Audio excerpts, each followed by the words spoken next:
Voilà, bonjour à tous.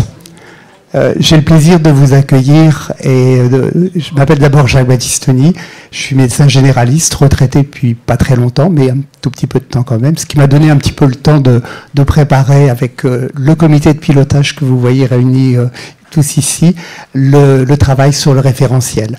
Un tout petit mot pour introduire, pour dire comment ce travail s'est fait. Peut-être d'abord pour vous rappeler, il y a deux temps dans cette présentation. Il y a un premier temps d'une demi-heure où on va tous ensemble, les membres du comité de pilotage, vous présenter le référentiel. Alors, c'est en fait une gageure de présenter un référentiel qui fait, vous verrez dans la version totale, 116 pages, avec des annexes en plus, mais c'est assez aéré quand même.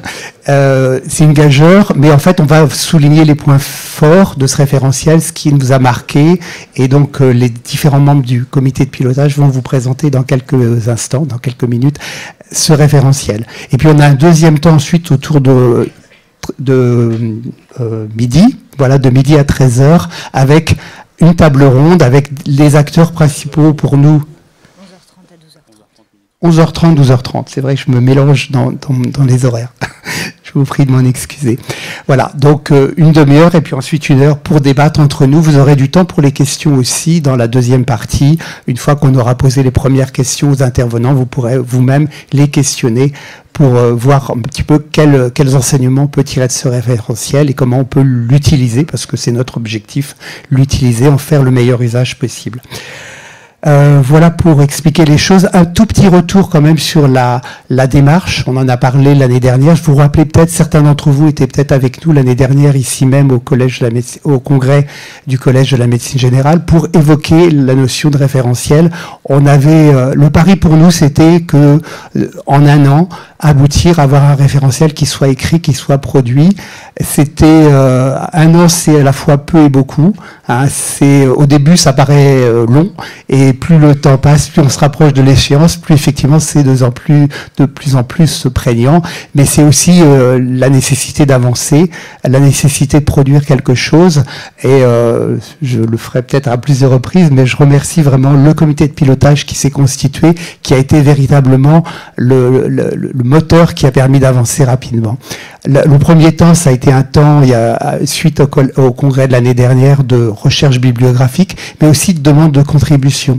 Et ça a été un moment très important. Ces contributions, on les a d'abord demandées à l'ensemble des membres constituant le Collège de la médecine générale, les différentes structures qui participent, que vous connaissez. Et puis, on a demandé aussi à nos partenaires de soins. Donc on a interrogé, on les a sollicités là également, toutes les structures qui représentaient les professions, les syndicats, des infirmiers, des pharmaciens, des kinésithérapeutes, et beaucoup nous ont des sages-femmes aussi. Enfin voilà, si je commence à énumérer, évidemment je vais oublier des gens, mais ils nous ont donné des contributions et ça nous a interpellés et ça nous a obligés aussi à essayer d'apporter des réponses à ces questions qu'ils avaient là. On a interrogé aussi un certain nombre de personnalités qualifiées parce que depuis des années, elles avaient exprimé des attentes ou des souhaits ou des positions par rapport à l'exercice de la médecine générale. Elles aussi ont contribué à nous apporter des contributions.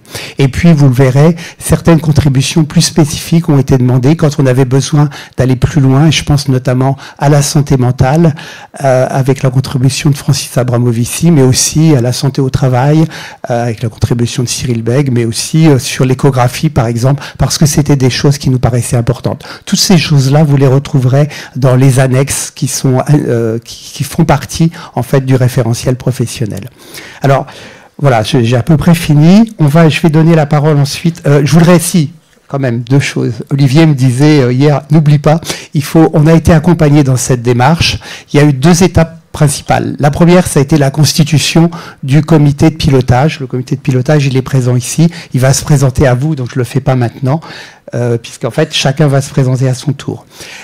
Et ça a été véritablement un travail d'équipe. Hein. Autant, on a d'abord essayé de prendre le pouls de toute la profession et de nos partenaires dans les contributions, autant après, à travers le comité de pilotage, on a essayé d'avoir une expression de la diversité et de la globalité de la profession, donc c'était très important. Et ce comité de pilotage, il reflète un peu la diversité de notre profession. Et donc ce comité de pilotage, il a beaucoup travaillé, ça a été aussi un comité de rédaction. Et cette rédaction du référentiel, elle s'est faite collectivement et elle s'est faite notamment à partir d'une conférence de concertation organisée en décembre dernier à laquelle nous avons invité toutes les structures du collège et qui s'est réalisée les 3 et 4 décembre dernier et auquel un certain nombre d'entre nous ici avons participé ensemble et ça a été également un des temps forts. Et cette conférence de concertation, elle a été rendue possible par l'aide d'un cabinet qui nous a soutenus et accompagnés là-dedans. Et on remercie également le collège de nous avoir permis de bénéficier de cet accompagnement par le cabinet Capnova, dont un des représentants est là ici. Je le remercie et je remercie le cabinet à travers lui d'être avec nous. Et donc ça a été vraiment un temps fort et ça nous a permis aussi d'avoir une méthode de travail qui nous a permis d'avancer et contrairement à ce qu'on aurait pu penser, vous allez le voir tout à l'heure, les discussions ont été fluides entre nous. De temps en temps, on a discuté, on n'a pas toujours été complètement d'accord, mais on a toujours essayé de trouver des solutions collectives et après, on a fait des retours réguliers vers les structures du collège pour leur dire voilà où on en est, et notamment à travers les participants à la conférence de concertation. Voilà, je crois que j'ai à peu près tout dit. Voilà, voilà, merci. Alors vous voyez, en fait, on fonctionne en groupe. Il y a un maître du temps, il y a un maître des horloges, il y a des gens pour rappeler les choses qu'on oublie. Donc c'est comme ça qu'on fonctionne bien, je trouve. Et à titre personnel, ce qui m'a le plus plu là-dedans, c'est pas très joli, plus, mais voilà, c'est effectivement ce travail collectif et ce travail en équipe. Voilà. Et donc, oui, on a aussi bénéficié de l'aide de la chaire santé de Sciences Po à travers Yann Bourgueil et à travers 2 étudiants de la chaire santé qui nous ont accompagnés. Le travail de recherche bibliographique, il avait besoin d'être étayé. Quand vous regarderez le référentiel, vous verrez que ça s'appuie sur des éléments chiffrés qui sont importants et qui nous permettent de voir un petit peu, de tracer un petit peu quels sont les enjeux, à quoi allons-nous être confrontés en termes de réponse aux besoins de santé. Et tout ça, c'est grâce aussi à eux qu'on leur doit. Voilà. Bon, je crois que j'ai... super capitaine d'équipe, toujours vigilant, toujours présent et toujours nous relançant pour travailler ensemble. C'est vrai que on s'est fait travailler ensemble. Enfin, ça a été stimulant et émulant. Voilà. Bon. Mais on s'est promis de ne pas se congratuler trop longtemps non plus. Voilà. Donc, je vais donner la parole maintenant à Racha, et qui va se présenter, qui va nous dire un petit peu quels sont les points forts qu'elle retient à la lecture du référentiel. Merci Jacques. Bonjour à toutes et à tous. Donc moi je suis Racha Onesi, je suis médecin généraliste.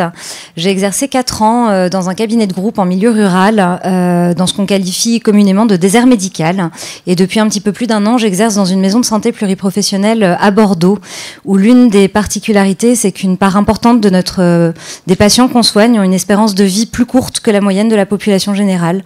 Non pas parce qu'on les soigne moins bien, enfin en tout cas on fait de notre mieux pour les soigner aussi bien que tout le monde, mais parce que ces patients sont nombreux à être en situation de précarité, parce qu'ils sont nombreux à présenter des problématiques de santé mentale, ou encore parce que pour beaucoup, ils et elles n'ont pas forcément l'ensemble des connaissances nécessaires qui permettent de bien prendre en charge sa santé et d'améliorer sa santé.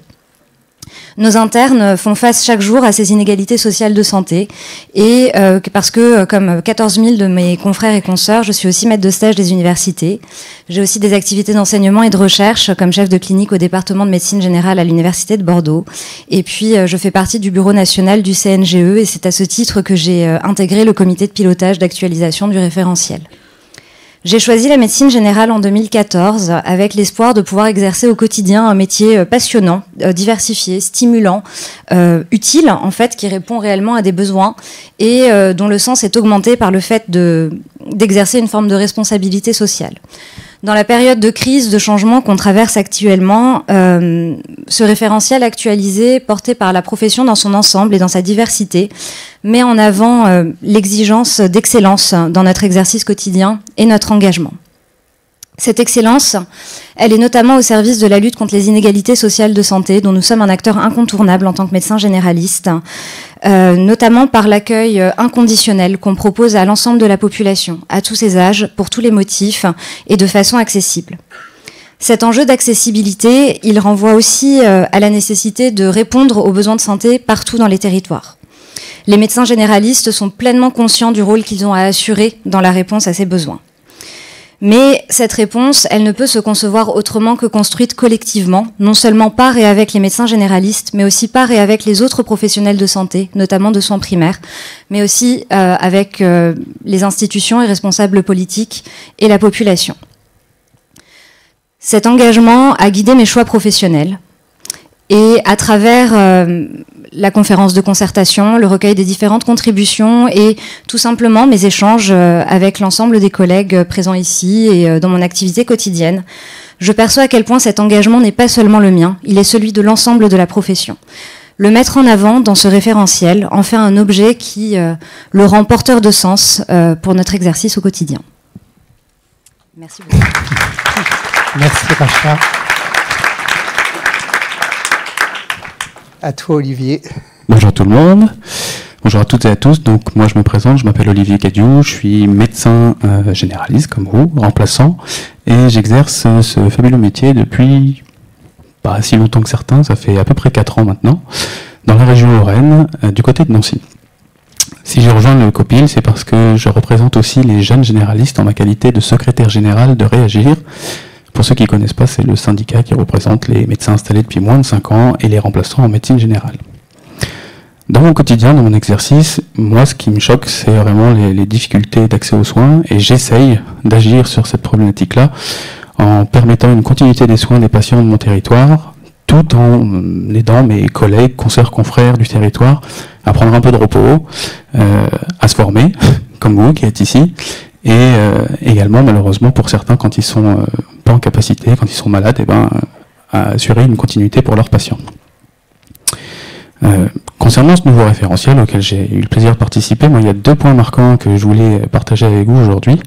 Le premier point, c'est vraiment la volonté collective de porter l'engagement de la profession sur justement ces problématiques d'accès aux soins, avec pour objectif d'apporter des solutions qui soient adaptées et également proportionnées aux besoins réels de santé de la population.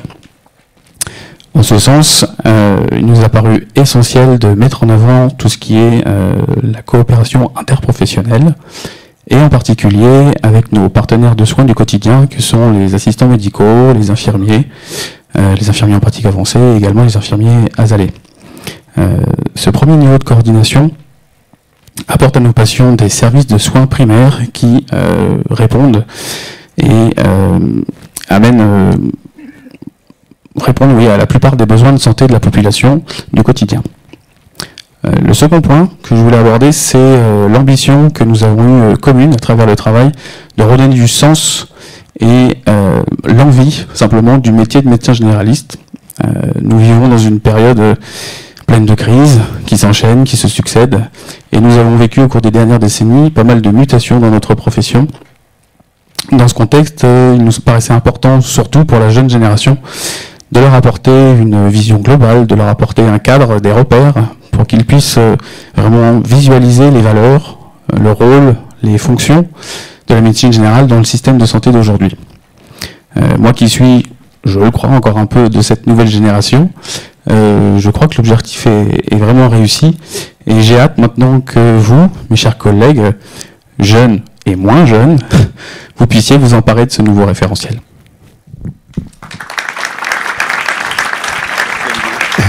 Vous avez compris qu'on cherche à vous donner envie de le lire et de le lire attentivement et de vous en inspirer. Merci Olivier. À toi Antoine. Merci. Bonjour à toutes et tous. Je suis Antoine de Bécaud, 70 ans, donc presque aussi jeune qu'Olivier. Médecin généraliste retraité depuis peu. J'ai eu ma thèse, ça fait aujourd'hui, juste aujourd'hui, 44 ans. Voilà, c'est un joli souvenir. Je me suis installé en 1985 à Sainte-Geneviève-des-Bois, c'est dans l'Essonne, d'abord en solo, puis ensuite en cabinet pluriprofessionnel. J'ai été enseignant maître de stage des universités à Paris-Sorbonne Université. Je suis membre d'une des sociétés scientifiques du CMG, la SFTG, qui est une des structures fondatrices du collège. Et j'ai été 3 ans vice-président, et j'ai eu l'honneur de signer la création du collège lors d'un des congrès à Nice il y a une quinzaine d'années. C'était un grand moment, et c'est aujourd'hui, on continue, et c'est extraordinaire. C'est une grande chance pour toute notre profession de continuer tout ça.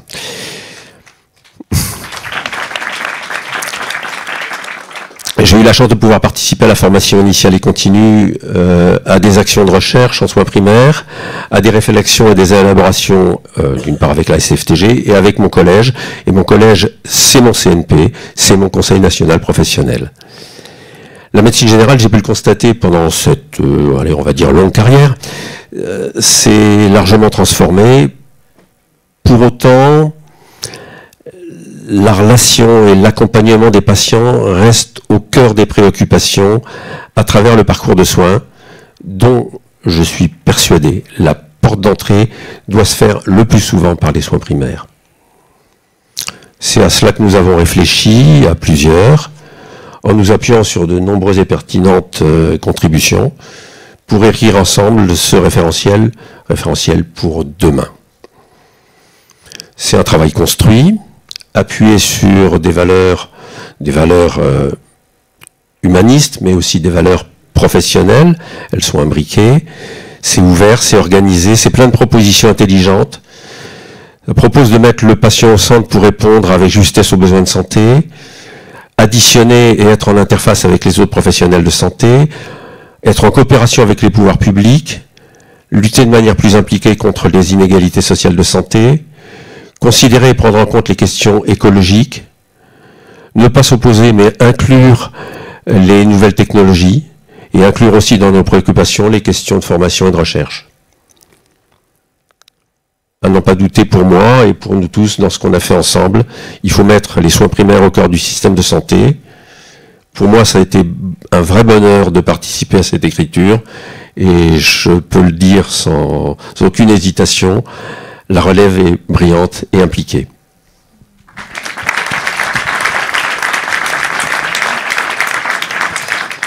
Frédéric. Merci Antoine. Bonjour à toutes et à tous. Je suis Frédéric Villebrun, je suis médecin généraliste et exerce en centre de santé.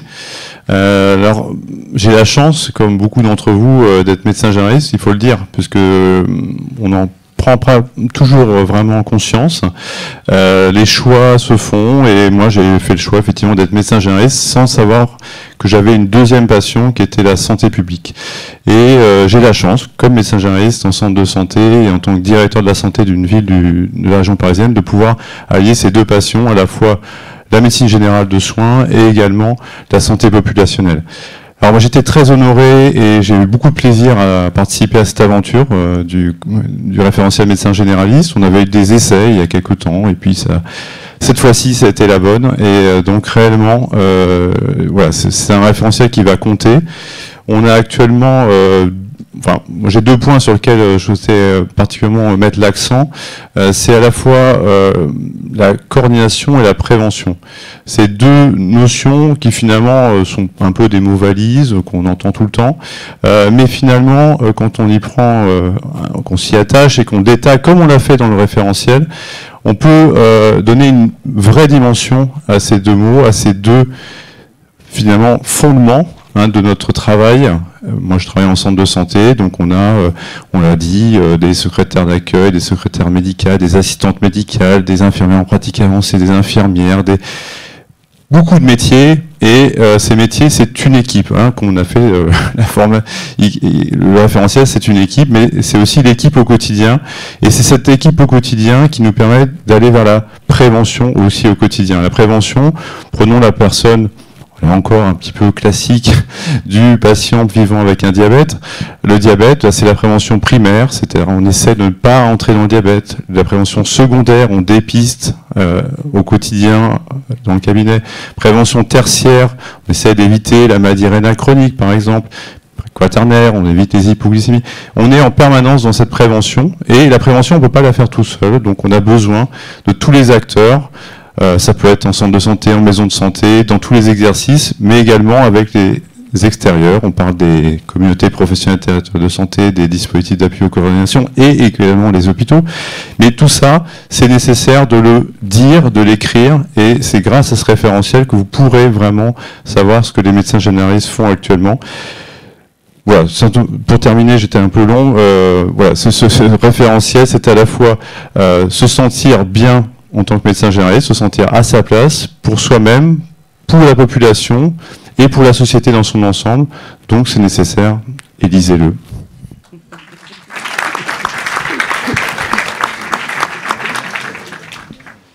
Donc, bonjour à tous, moi je m'appelle Johan Sénac, je suis médecin généraliste, j'exerce en région parisienne dans une maison de santé et je suis aussi un des vice-présidents du syndicat MG France et c'est donc à ce titre que j'ai eu le plaisir de participer à ce groupe de travail, ce comité de pilotage concernant le référentiel professionnel.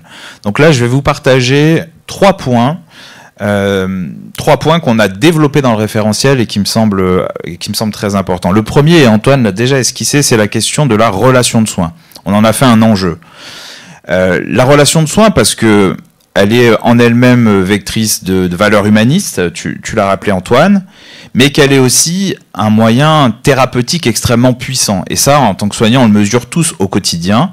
C'est décrit évidemment dans la littérature, mais la qualité d'une relation de soins qui permet une alliance thérapeutique forte, elle permet de meilleurs résultats en santé. Et on l'a décrit dans le référentiel comme un enjeu, parce que, quelles que soient les mutations du système, qu'elles soient organisationnelles, qu'elles soient technologiques, il conviendra de sanctuariser cette relation de soins et de l'intégrer, de comprendre et de faire comprendre qu'elle est une partie intégrante du soin elle-même. Le deuxième point que je voulais vous partager, c'est une mission socle. En fait, on a rappelé tout simplement que la médecine générale, elle appartient aux soins primaires. Et que les soins primaires, quand on en regarde la définition, les caractéristiques, ce sont des soins qui permettent une offre de santé complète, avec une dimension d'excellence, de qualité du soin, en proximité et avec un impératif d'équité.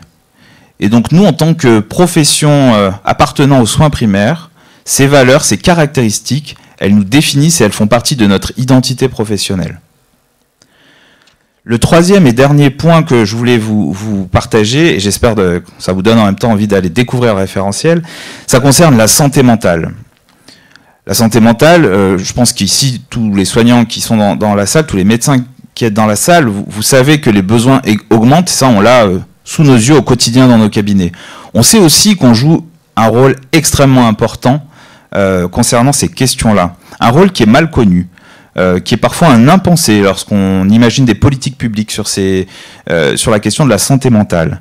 Et donc on en a fait un développement parce qu'on considère que c'est une mission essentielle de la médecine générale à laquelle on répond déjà aujourd'hui, mais qu'il faudra probablement continuer d'amplifier. On sait que la santé mentale, c'est une dimension essentielle de l'état de santé des individus. On sait que c'est une dimension essentielle de l'état de santé des populations. Et donc à ce titre-là, on doit avoir les moyens, les capacités de pouvoir offrir une réponse de proximité, complète, avec des soins de qualité, et qui garantissent une forme d'équité. Donc en fait, une réponse de soins primaires, et à travers les soins primaires, une réponse en médecine générale. Je vous remercie.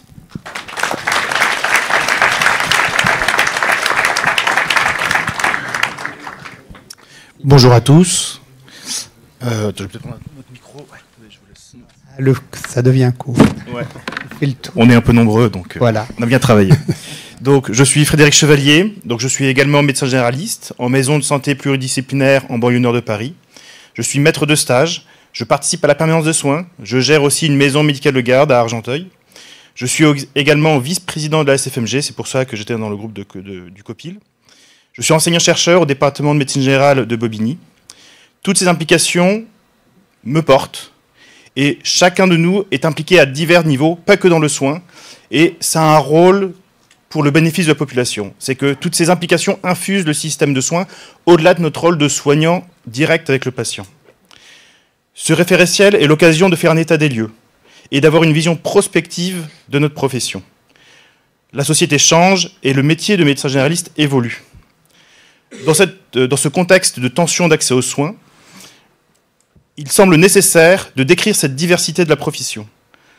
On remarque que cette médecine générale se transforme et infuse tous les recoins du système de soins.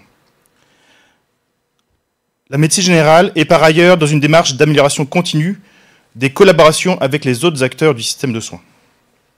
Le médecin généraliste vit également le changement climatique. Et la médecine générale doit se préparer à prendre en charge les conséquences. Conséquences qui toucheront plus les plus démunis. Cela nécessite une réflexion. Comment être l'acteur d'un universalisme proportionné ? Elle doit aussi limiter son impact, par exemple avec la sobriété de prescription. Enfin, de nouveaux outils, échographie, téléexpertise, et les outils numériques comme l'IA.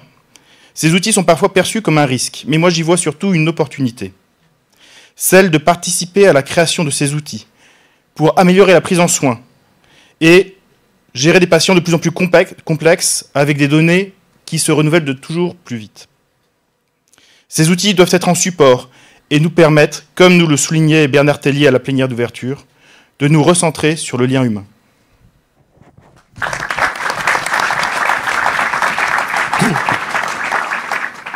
Merci Frédéric. À toi Pauline de terminer ce tour de table. Merci. Donc bonjour, moi je suis Pauline Berthois, je suis médecin généraliste installée à SOS Médecins Lyon depuis une petite quinzaine d'années. Je suis également maître de stage universitaire et je suis membre de la commission scientifique SOS Médecins France, et donc c'est dans ce contexte que je participe à ce COPPIL. J'exerce le métier de médecin généraliste au plus près des patients, à leur domicile, en toute heure, tout lieu, chez chacun, sans discernement. Et c'est cet accueil inconditionnel qui, pour moi, est l'essence même de la médecine générale. Jour après nuit, je pousse les portes, je rentre chez mes patients, je rentre dans leur intimité et ils me font confiance, ils me confient leurs maux, qu'ils soient physiques ou psychologiques, et grâce à ça, je les prends en charge, grâce à leur confiance, avec une approche globale, centrée sur la personne, qui reflète toute la richesse et l'humanisme de notre profession. Mais aujourd'hui, comme tous les membres du COPPIL ont pu le dire, la société change, le système de soins également. Et en fait, on doit faire face à des nouveaux défis.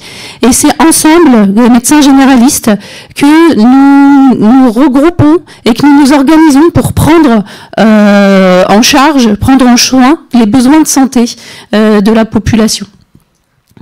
La réécriture du référentiel métier illustre bien en fait cette dynamique. Ça a été un travail qui a été collectif, collaboratif, participatif, et qui a permis de redéfinir notre identité professionnelle et d'affirmer nos valeurs. Être médecin généraliste aujourd'hui n'est plus seulement synonyme d'être médecin traitant.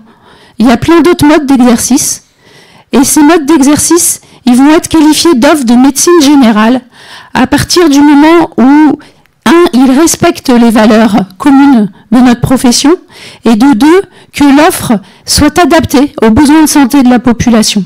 Et donc, pareil, j'espère que ça vous donne envie de lire un petit peu le référentiel pour en savoir un petit peu plus. Je suis fière d'avoir participé à ce projet, qui est bien plus qu'un texte. Ce nouveau référentiel, c'est une vision commune de la profession, dans lequel nous espérons que chacun pourra s'y retrouver, et il servira aussi de repère pour l'enseignement. C'est un signal fort, celui d'une profession qui se rassemble, qui avance ensemble pour relever les défis d'aujourd'hui et de demain. Et donc du coup, ensemble, portons cette ambition et continuons à faire rayonner la médecine générale dans toute sa diversité et toute sa richesse.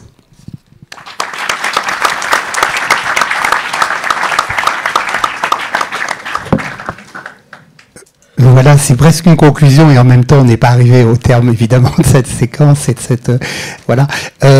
Donc ça vous donne un petit peu une idée. Bien sûr, ça vous donne pas une idée de la globalité. Ce référentiel, il se termine par des engagements.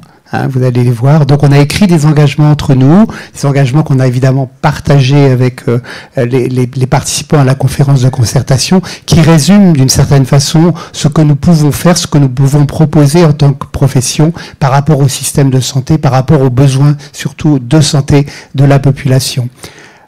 Peut-être pas, voilà. Alors, pour résumer un petit peu ces engagements, notre premier engagement, ça pourrait être d'amplifier notre réponse collective aux besoins de santé de la population. Alors, c'est difficile à formuler de façon précise ces choses-là.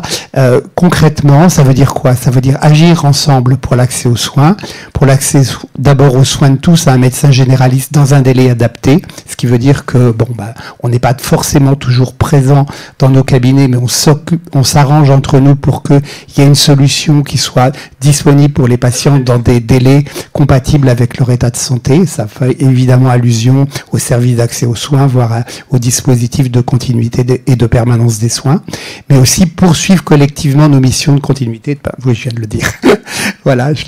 Et puis aussi répondre aux besoins de santé de la population, c'est lutter contre les inégalités sociales de santé. Donc on l'a dit tout à l'heure, certains d'entre nous, la notion de prévention, de démarche proactive en faveur de populations dont on avait vu au moment du Covid-19 à quel point elles pouvaient se retrouver écartées des soins, agir dans une démarche d'universalisme proportionné, ce qui veut dire plus de moyens pour les gens qui ont plus de besoins, et puis coopérer plus avec le secteur médico-social et le secteur, oui là j'ai mal écrit, médico-social et le secteur social, c'est-à-dire médico-social, c'est évidemment toutes les organisations qui nous permettent de maintenir à domicile les patients, mais c'est aussi probablement rapprocher plus le secteur social. On sait que on a besoin très souvent de médiation sanitaire, on a besoin d'intervenir avec les travailleurs sociaux, probablement plus qu'on le fait aujourd'hui.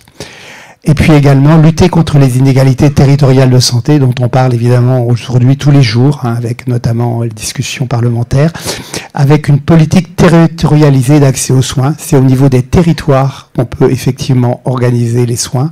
C'est pas au niveau uniquement national, c'est au niveau là où ça se passe, avec probablement un rôle d'organisation donné au CPTS dès lors qu'elles s'en emparent et qu'elles le prennent en charge, avec des fonctions qui permettent d'accompagner les équipes de soins et leur permettent de mieux prendre en charge les populations dont elles ont la charge, et avec des prises en soins territoriales pluriprofessionnelles telles qu'elles peuvent s'ébaucher à travers la collaboration qui se met en place dans un territoire entre les différentes professions de santé. Ça, c'est notre premier engagement. Notre deuxième engagement, c'est d'organiser les soins primaires dans une logique de bon usage des ressources. Ça veut dire quoi concrètement? Ça veut dire agir dans le cadre d'une gradation des soins. La gradation des soins, c'est un concept qui a été mis en avant par le collège depuis quelques années. D'abord, première chose, c'est que les soins primaires répondent à la grande majorité des demandes de soins. On a beaucoup d'entre nous ici, on connaît le carré de White, on sait bien que la demande, elle s'exerce d'abord vers les soins primaires et que les soins primaires sont en capacité d'y répondre de façon optimale dans une majorité des cas, pas dans tous évidemment, mais dans une majorité des cas. La deuxième chose, c'est que la place des soins primaires dans la prévention, Frédéric l'a bien rappelé tout à l'heure, elle croît parallèlement au parcours de soins des patients. De façon, pour le reformuler, plus on est atteint d'une maladie, plus on avance en âge aussi, plus la part de la prévention secondaire, la part de la prévention tertiaire prend une place importante. Parce que l'objectif, ça devient, je me souviens de conversations avec certains intervenants qu'on aura tout à l'heure, on voit bien que l'objectif à un moment donné, c'est d'abord de ne pas être plus malade, ou c'est de ne pas retourner plus souvent à l'hôpital. Et puis troisièmement, la santé environnementale va occuper, et c'est un point fort également de notre référentiel, une place certainement croissante en soins primaires. Ça veut dire qu'en gros, on va être confronté à la crise climatique qui a un impact sur la santé des populations qu'on prend en charge. Un rôle d'alerte de la part des professionnels de santé doit se développer, très certainement, d'alerte notamment des politiques territoriaux, et à travers un lien qui pourrait se faire avec les acteurs du territoire. C'est probablement une des pistes de travail à développer dans les années qui viennent, même, je dirais même dès aujourd'hui, à travers notamment les CPTS, les contrats locaux de santé. Enfin, la relation médicale est essentielle dans tout processus de soins, on l'a vu tout à l'heure, et donc ça implique une triple reconnaissance, celle de la place de la santé mentale en soins primaires. Johan l'a dit tout à l'heure, mais je crois qu'il faut vraiment insister là-dessus. Notre travail n'est pas suffisamment reconnu. Quand les gens pensent santé mentale, quand les organisateurs de soins plutôt pensent santé mentale, ils pensent psychiatrie, ils pensent psychologue, ils méconnaissent parce qu'en fait, ils n'y ont pas été confrontés, le travail quotidien que nous faisons en termes de santé mentale, dont l'accompagnement, la santé mentale et la santé physique, tous les médecins généralistes le savent, sont étroitement intriqués. Il faut aussi donc reconnaître le rôle psychothérapeutique du médecin généraliste. Francis, qui est pas loin, là, qui me fait un petit coucou, il le sait très bien. Je vous incite à lire sa contribution. On l'a pas mise dans le corps du référentiel parce qu'elle est longue, parce qu'elle est développée, mais vraiment, j'ai eu beaucoup de plaisir à la lire et à la relire, et je vous incite à la lire. Et enfin, reconnaître la place du médecin généraliste dans la santé au travail. La santé au travail, c'est une place importante. Là aussi, on a tendance à penser second recours, médecine du travail, mais c'est aussi d'abord, c'est souvent une souffrance au travail, et elle s'exprime dans nos cabinets et on la prend en charge. Voilà. Et puis, c'est pour l'instant un vœu et une question, mais à quand une programmation à long terme des politiques publiques en faveur des soins primaires? Voilà. Hein.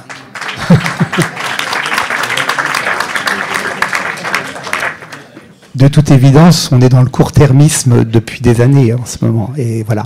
Et donc, cette programmation à long terme, elle doit s'appliquer à deux niveaux. Sur le plan territorial, à travers les CPTS notamment, pas forcément que à travers les CPTS, mais aussi sans doute à travers, et sur le plan national, plutôt pour mettre en place les adaptations réglementaires nécessaires, plutôt que des mesures qui sont des mesures de communication qui n'apportent pas forcément les réponses qu'on attend. Voilà. Et donc, dernier point, adapter nos processus de formation. Et là, on retrouve la notion de référentiel. Et je regarde Olivier Salary, on lui posera la question tout à l'heure. Adapter notre... Donc, on a vu un petit peu un sommaire qui se dessine à travers tout ça. Il y a un contexte qui a changé.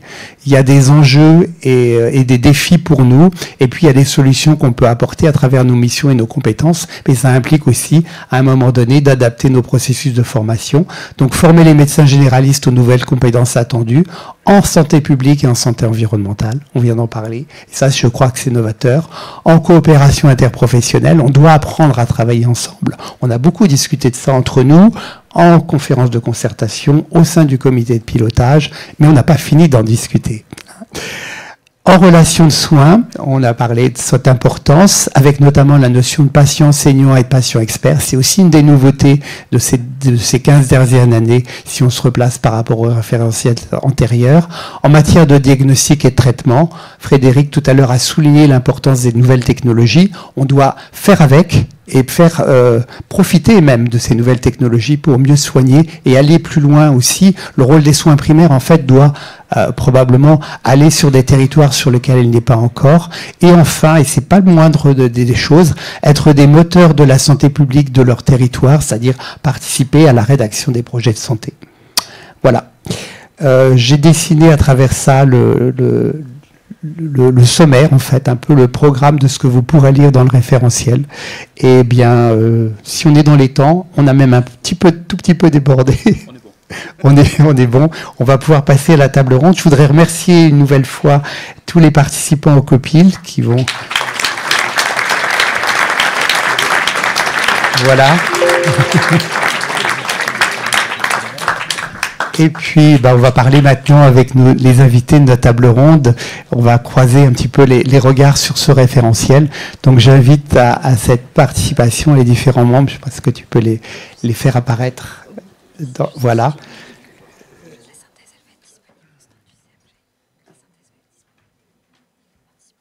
Oui, d'accord. Oui.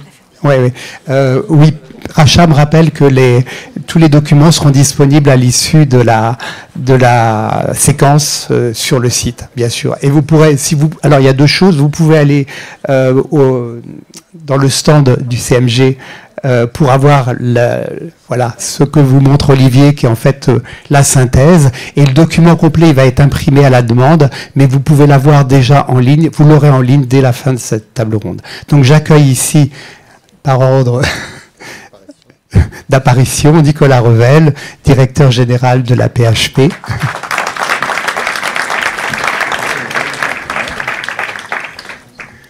Jean-Pierre Thierry, représentant des usagers et membre de France Assos Santé. Là, on a plus de chaises qu'on a besoin, donc on va pouvoir se rapprocher les uns des autres. Evelyne Malaquin-Pavran, qui est la présidente du CNP des infirmières. Et puis, dois-je présenter les deux derniers? Je ne suis pas sûr. Vous les connaissez tous. Mais en fait, je le dis quand même. Olivier Salary, bien sûr, président du CNGE. Et Paul Frappé.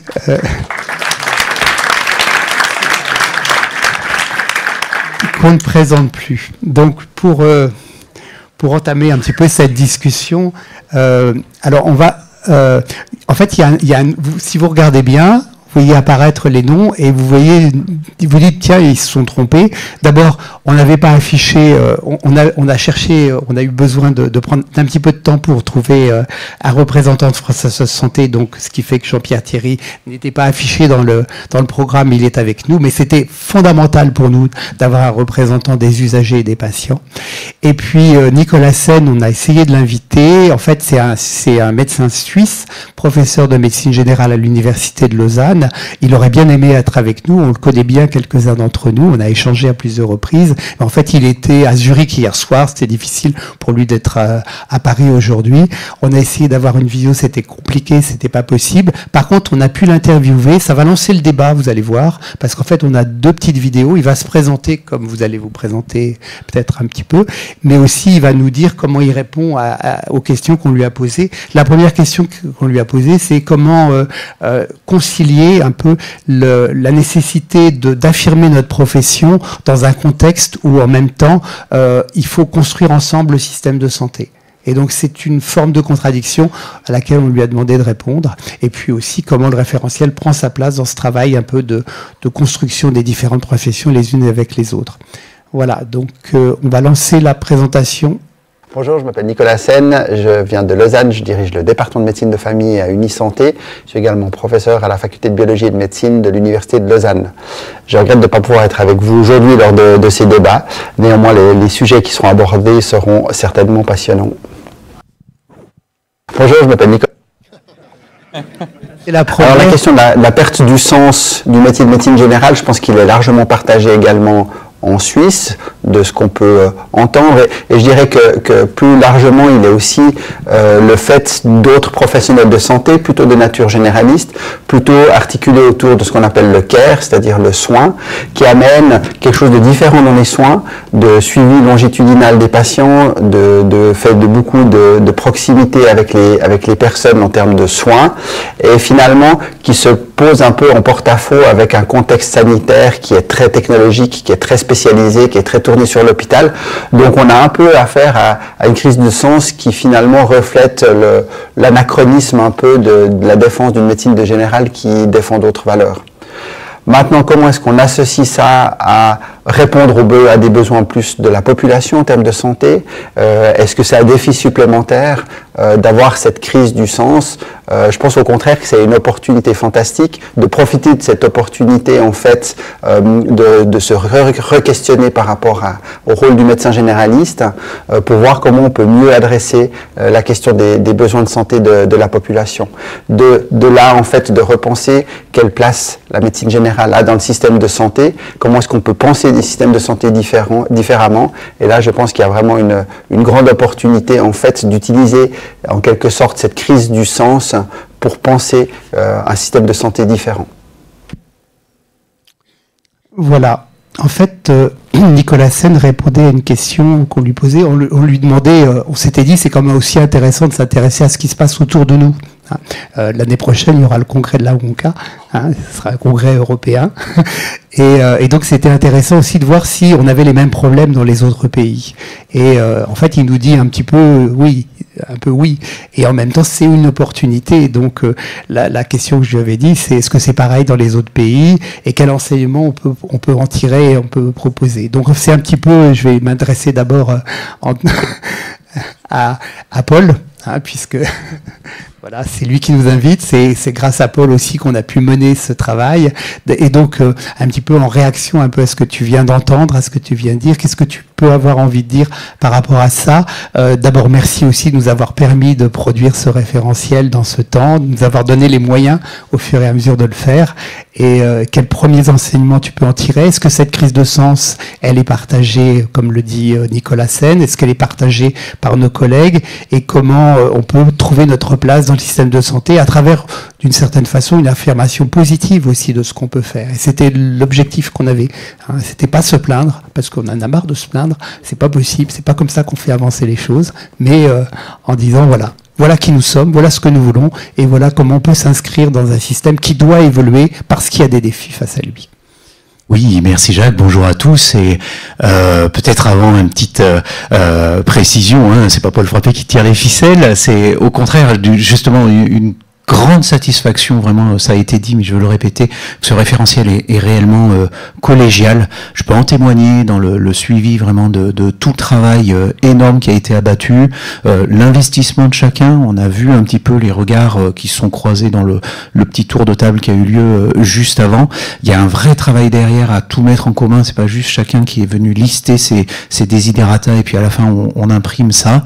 Il y a eu des discussions, du consensus, des contributions, vraiment, et à la fin aussi toute une étape de validation de par chaque structure. Il n'y a pas eu de refus d'obstacles. Ça montre vraiment la qualité humaine de chacun et je trouve le sens que chacun met dans ce collège, et c'est grâce à ça que notre collège existe. C'est parce que voilà, chacun accepte déjà d'aborder des sujets qui peuvent être poil à gratter et qui peuvent aller contre des réactions spontanées, et puis aussi de discuter, de chercher le consensus, d'aboutir à ce travail. Donc vraiment c'est un travail collégial, et je pense que ça, un grand bravo à tout le monde, à tous ceux qui ont participé.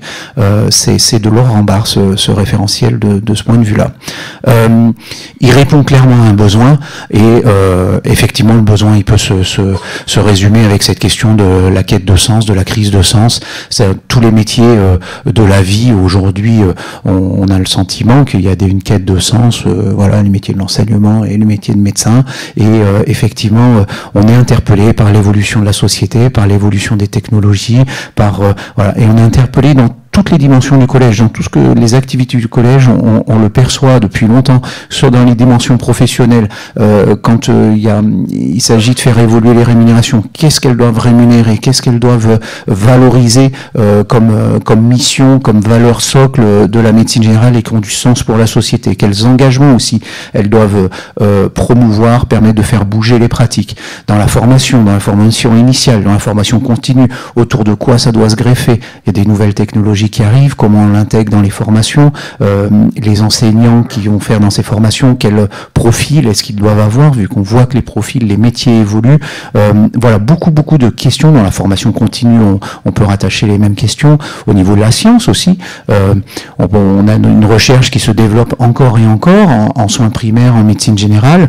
Bon, on peut faire de la recherche sur une pathologie, on peut faire une recherche un peu classique, mais on sent bien qu'on a besoin aussi d'orienter notre recherche sur des pans plus transversaux et qui nous définissent. Et là, on a une somme une grille de lecture qui permet là aussi d'orienter notre recherche, d'orienter aussi notre science, nos guidelines, nos recommandations, ce qui va faire nos pratiques. Donc vraiment, voilà, la quête de sens, on la trouve à tous les niveaux, et en tant que collège de médecine générale, on la ressent depuis longtemps à tous les niveaux, et je pense que ça va. Ce référentiel est vraiment un outil qui vient y répondre, parce qu'il a du sens, parce qu'il n'a pas été fait n'importe comment, il a été fait de manière structurée, il a été fait de manière collégiale.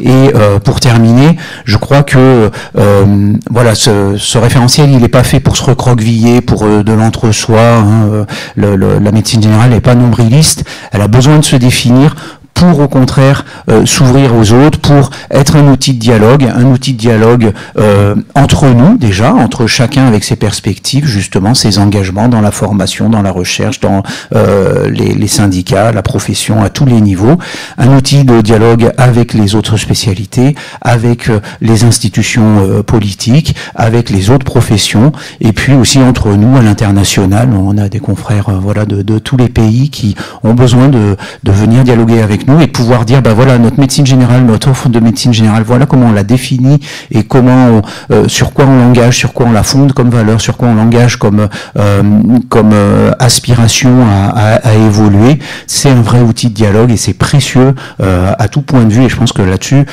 tout le monde va en être bénéficiaire. Merci Paul.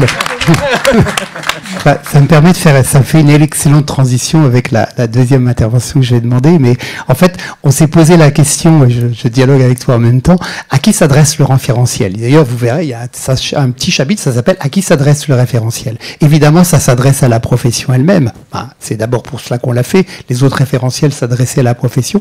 Ça s'adresse aussi aux autres professions de santé. Hein, évidemment aux autres professions, mais aussi aux autres niveaux d'organisation du système de santé. Ça s'adresse au second recours, ça s'adresse à l'hôpital, voilà. Et donc, mais in fine, ça s'adresse aussi à la population. Et donc, je vais interroger le représentant des usagers de la population afin qu'ils nous disent dans quelle mesure, effectivement, ça répond aux préoccupations de la population et dans quelle mesure ce référentiel peut nous permettre de mieux répondre à leurs besoins de santé. Est-ce que ça ouvre des pistes pour cela? Alors donc l'avis un peu des usagers sur ce référentiel, puisqu'en fait c'est aussi un référentiel pour eux d'abord, peut-être, avant tout. Merci pour votre invitation. Donc je remplace Gérard Raymond, on est dans une période de réunion d'instances un peu intense, donc il ne pouvait pas être présent. Pour ceux qui ne connaissent pas, France Asso Santé, c'est l'Union nationale des associations agréées du système de santé. Ça représente 90 associations, pas seulement de patients, hein. Il y a des usagers qui représentent des familles, des retraités, également des consommateurs. Donc dans la loi, France Asso Santé porte la voix des patients, peut porter des plaidoyers, doit être consulté par un certain nombre d'instances. Voilà, je tenais à préciser ça parce que les représentants des usagers sont surtout connus dans les hôpitaux, réglementairement. Ils peuvent apparaître dans les CPTS et c'est une bonne chose. Ils sont à peu près 10 000 en France. Et au niveau national, donc on avait une structure qui est uniquement financée sur fonds publics, qui s'appelle France Asso Santé, dont je suis le conseiller médical.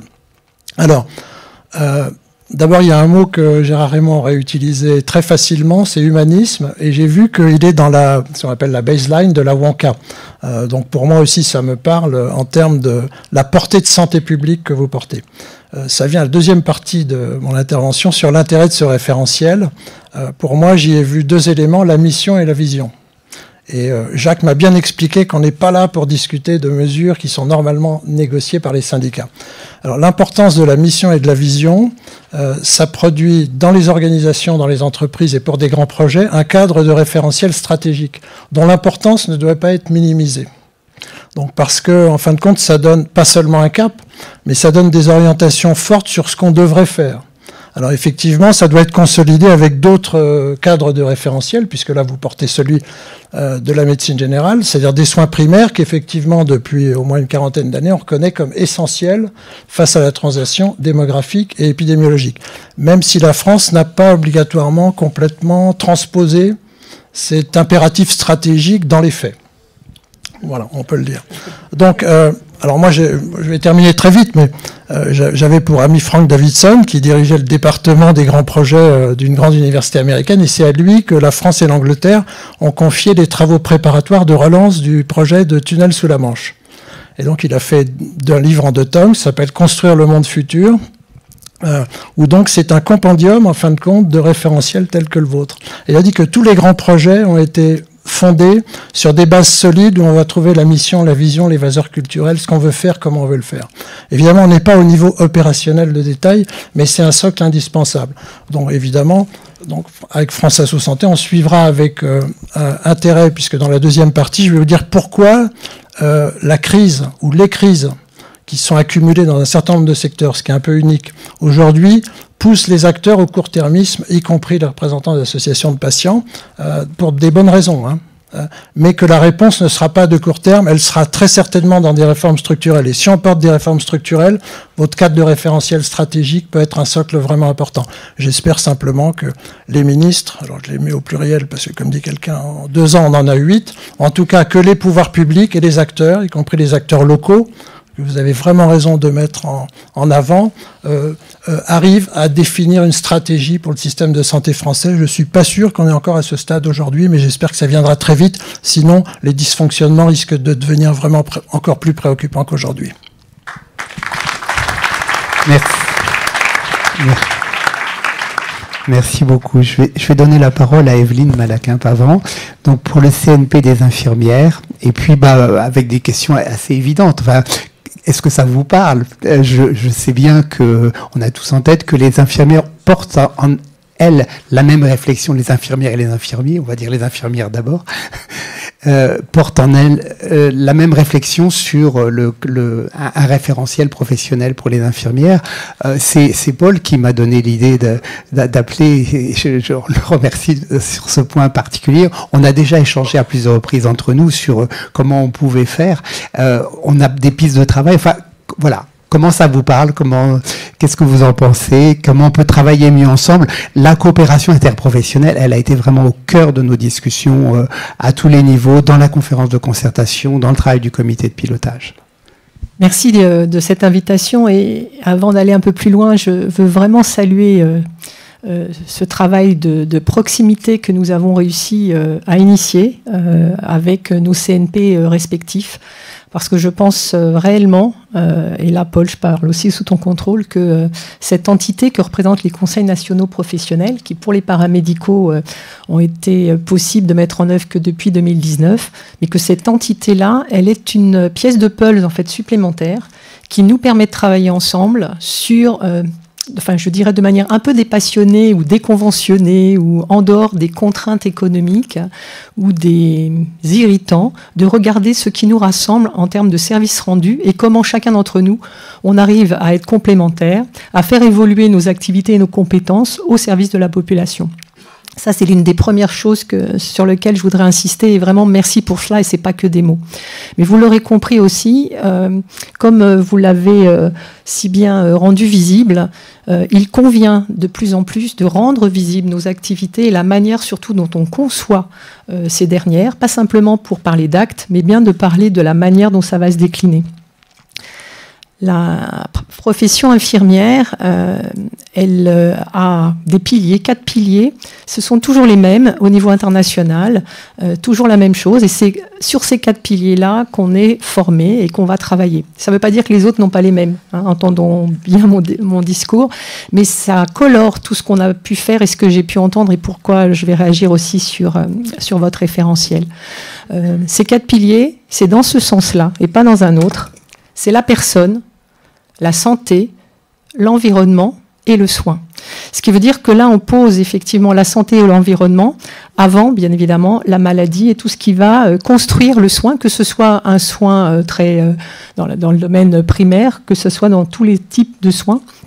La prévention de la rupture de santé, l'accompagnement et la prévention de la maladie, et bien à chaque fois, tout ce qu'il y a avant, pendant et après une maladie. Là aussi, ce sont des vrais défis, puisque trop souvent, alors je n'ai pas dit en introduction, moi je suis dans l'équation depuis les années 78, un peu comme notre collègue tout à l'heure disait qu'il était fier de voir la relève, et vraiment je partage ce sentiment aussi pour ma profession, mais aussi pour les équipes de proximité qu'on représente là aujourd'hui. Donc oui, on a travaillé depuis 2020 sur la réforme de la profession infirmière, donc le métier socle. Vous savez qu'en France, on a 5 diplômes infirmiers, le diplôme socle que je représente, puis ensuite les infirmières qui vont être spécialisées, donc en bloc opératoire, en anesthésie ou en périculture, et puis depuis 2019, les infirmiers en pratique avancée, qui est une partie de l'exercice d'approfondissement des soins infirmiers. Mais il y a à peu près 57 ou 58 autres expertises qu'on peut recenser pour les infirmières. Si vous regardez un peu vos modes d'exercice, vous allez les retrouver. Voilà. Donc, on a donc travaillé sur ce concept d'infirmière dite généraliste que vous retrouvez dans tous les milieux de vie et de soins. Et bien évidemment, c'est pour ça que je disais à Jacques mon plaisir d'avoir pu lire votre référentiel, puisqu'en fait, on pourrait quasiment le superposer avec ce que nous avons travaillé. Le seul mot peut-être un peu différent, c'est que vous avez utilisé le mot patient partout, et qu'on a eu tendance à utiliser plutôt personne soignée, justement pour aussi être dans quelque chose qui vient rassembler autour du concept de personne et pas forcément de patient, qui pourrait être peut-être davantage considéré comme le versant un peu de la maladie. Voilà, donc on a travaillé sur ces éléments-là. Et puis bien sûr sur tout ce qui est mots piégés, parce que les mots piégés, consultation, examen clinique, coopération, orientation, enfin, vous voyez tous ces mots qui, dans le quotidien de la réalité de nos pratiques, ne posent pas trop de problèmes parce qu'en bonne intelligence, dans nos équipes, on y arrive. Mais dès qu'on arrive à monter un petit peu plus davantage pour partager une vision, faire avancer les réglementations, on a un petit peu plus de peine à trouver des consensus. Donc merci vraiment d'avoir fait tout ce travail de fourmi qui va nous permettre aussi de le croiser aussi avec celui qu'on a mené nous-mêmes et qui est en pleine négociation, hein, puisque la Direction générale de l'offre de soins a sollicité mon CNP pour qu'on participe sur le référentiel d'activité de compétences de l'infirmière généraliste. On est en train de travailler aussi sur la formation. Et de la même manière, tout ce qui est vraiment données de santé publique, santé environnementale, bien évidemment, la notion de santé mentale mise au cœur de nos discussions, puisque ça touche l'ensemble des milieux de vie et de soins, et encore plus pour les infirmières que vous côtoyez au quotidien dans l'exercice libéral et de soins primaires. On a réussi effectivement, dans la formation initiale, à faire entendre que il ne fallait pas confondre santé mentale et psychiatrie, parce que ce sont et que d'impulser tout ce qui est santé mentale dans l'ensemble du cursus et dans l'ensemble des stages, puisque de quoi on parle quand on parle de santé mentale? On parle bien des réactions d'adaptation des personnes confrontées à quelque chose et la manière dont elles vont faire face avec le système. Voilà. La relation de soins, bien sûr que c'est le pilier. Donc parfois on a eu tendance en fonction des métiers à la faire passer derrière les activités. Donc c'est aussi l'élément clé, et donc on a travaillé avec des représentants des usagers, et notamment pour mieux comprendre comment aujourd'hui, avec les nouvelles générations de collègues que nous formons, nous pouvons davantage prendre à bras le corps cette relation avec les pairs aidants, avec les patients experts, parce que ça aussi, ça s'apprend, parce que c'est pas simplement faire un pas de côté, c'est vraiment co-construire. Enfin, je vais m'en arrêter là, puisque on a prévu de continuer à travailler maintenant qu'on a fait chacun ce travail, et on a beaucoup travaillé à partir de situations concrètes, de retours d'expérience très concrets, puisque du coup, quand on a fait notre référentiel, on touche autant les infirmières en santé au travail, à l'éducation nationale, à l'hôpital, dans toutes les structures que vous pouvez imaginer d'exercice, et bien évidemment en libéral. On a aussi analysé ce que vous avez vu dans le paysage français à partir des protocoles de coopération et de tout ce travail en fait d'évolution de nos différents métiers, autant le vôtre que le nôtre, sur ces partages d'activités, et comment on peut faire vivre tout cela. Et dernier petit point, du coup, ce qui nous rassemble en fait, c'est bien finalement de se dire aujourd'hui, finalement, quels sont les acteurs avant, pendant, après une maladie, qui sont les plus concernés sur la notion de santé et autour autant des déterminants de santé que de tous les risques associés à la fois à la santé environnementale, mais aussi à tout ce que nous connaissons dans les avancées en maladies chroniques. Donc c'est vraiment là le gros défi. Et puis dernier message fort, puisqu'en plus Monsieur Revel est présent, et que là j'ai fait 45 ans de mon activité à l'assistance publique. En fait, ce qui désenchante notre métier et ce qui fait qu'il faut aussi, comme disait Rachat tout à l'heure, trouver de quoi permettre à nos collègues d'aujourd'hui et de demain de trouver le sens et l'engagement et d'y retourner, puisque c'est du 24 heures sur 24, c'est qu'en fait, aujourd'hui à l'hôpital, moins de 40% des compétences pour lesquelles sont formées les infirmières peuvent être mobilisées, parce que le système est comme ça, donc il faut l'entendre pour regarder comment effectivement faire avancer. Et quand on se va dans le monde plus libéral, par exemple, c'est un peu moins vrai à l'éducation nationale, mais dans le monde libéral, il y a à peu près 60% seulement des activités qui peuvent avoir un modèle économique. Donc ce qui fait que le reste qui est mis en place et qui est nécessaire au service rendu et qui se fait dans tous les lieux d'exercice, ça reste un peu méconnu. Et au lieu de râler et de dire que c'est comme ça et d'essayer de regarder le verre plutôt à moitié rempli, et bien voilà, nos référentiels, ils viennent montrer ces visions-là, et on l'espère ajuster nos politiques de santé, qui ne résument pas que le système de santé. Parce que là, ce qui nous rassemble bien, et on l'a bien senti, il faut que là on soit lucide, c'est pas qu'entre professionnels de santé qu'on est concerné par la santé, mais par d'autres professions aussi avec lesquelles il faut que nous conjuguions.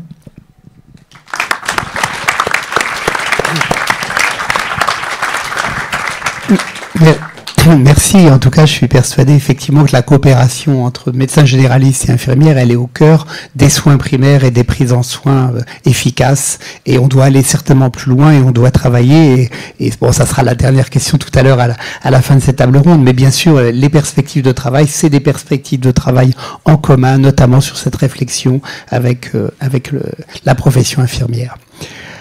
Je voudrais donner la parole maintenant à Nicolas Revel, donc avec qui j'avais parlé il y a fort longtemps déjà de cette possibilité de réviser ce référentiel professionnel. Et voilà. Comment celui-ci s'inscrit-il dans le paysage? Qu'est-ce qu'on peut attendre? Qu'est-ce que le représentant d'un des principaux hôpitaux d'Europe, enfin en termes de taille, peut pense un petit peu de la place des soins primaires peut-être et de la médecine générale dans le système de santé. Quelles sont ses attentes, quels sont ses besoins par rapport à notre profession, comment on peut aussi mieux articuler, et Dieu sait que c'est un travail difficile, ces prises en soins, ce retour, cet aller vers l'hôpital, ce retour de l'hôpital vers la ville, c'est pas forcément facile. Voilà. Quel regard portez-vous sur le travail que nous venons de réaliser? D'abord, merci pour l'invitation. Je vais m'exprimer évidemment en tant que directeur de la PHP, mais peut-être sans oublier ce qu'étaient mes fonctions quelques années avant. Et du coup, vraiment merci d'abord d'avoir mené ce travail de fond, parce que ça a été dit par plusieurs intervenants. Je pense que notre système de santé, il a plus que jamais besoin qu'on travaille. Voilà. Qu'on pose des choses, qu'on débatte d'ailleurs, mais qu'on essaie de construire un cadre d'organisation, parce qu'on voit bien que c'est par l'organisation des soins qu'on va pouvoir à un moment donné surmonter un certain nombre de grands défis qui sont devant nous, et c'est vrai qu'on est plutôt dans une période court-termiste, pour reprendre ce terme. Voilà, ça commence par le fait que chacun à sa place essaye de poser son jalon, et quelque part votre contribution, moi je vous le dis, je le dis, et ça n'est pas un propos de circonstance, je la trouve de grande qualité. J'ai pris beaucoup d'intérêt et de plaisir à la lire. Il y a évidemment une notion d'affirmation de la médecine générale, et là encore, ça n'est pas un propos de circonstance. Je le pensais quand j'étais à la tête de l'assurance maladie. Je crois beaucoup au rôle central des soins primaires et de la médecine générale au sein des soins primaires.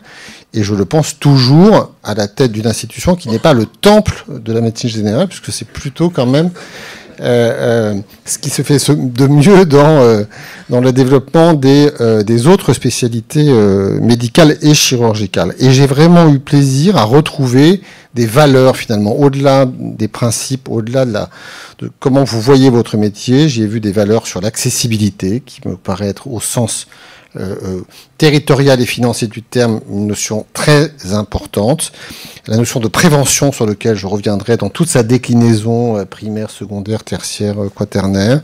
Cette notion de responsabilité populationnelle et territoriale, et de s'inscrire dans un territoire et dans un système de santé plus large que son seul cabinet, son exercice. Et puis j'y reviendrai, cette notion de coopération et de coordination, de travailler avec. Voilà.